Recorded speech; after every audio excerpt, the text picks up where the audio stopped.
Ready. Start. The cause of action as pleaded in the plaint is also clearly directed against original defendant number 1, appellant herein, alone.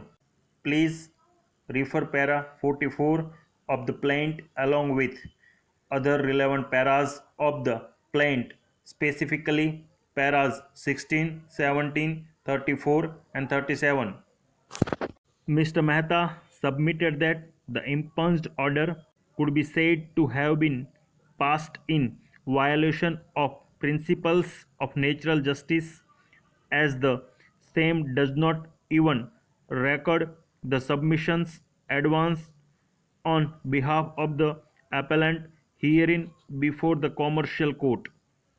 He pointed out that the arguments advanced before the trial court were primarily twofold: that in view of the valid and binding arbitration agreement between each of the original plaintiffs and the appellant herein, and the underlying alleged cause of action and reliefs sought in the suit being directed only against the appellant herein, the parties ought to be referred to arbitration under Section 45 of the Arbitration Act, being a case of an international commercial arbitration, and until such time the said issue is decided, no other application be taken up for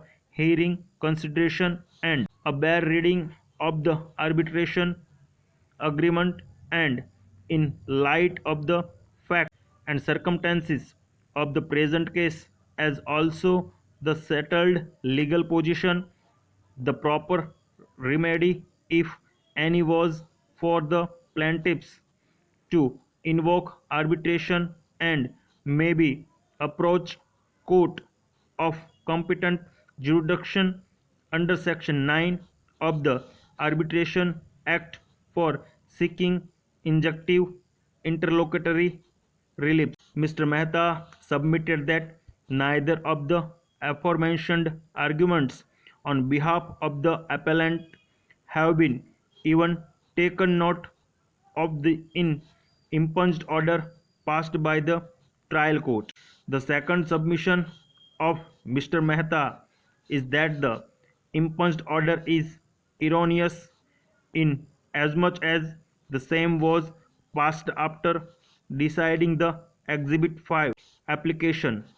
He submitted that the court below first passed the order dated 1st February 2020 below Exhibit 5, and thereafter passed the impunged order dated 4th February 2020 below Exhibit 24. According to Mr. Mehta, the court below ought to have first decided the Section 45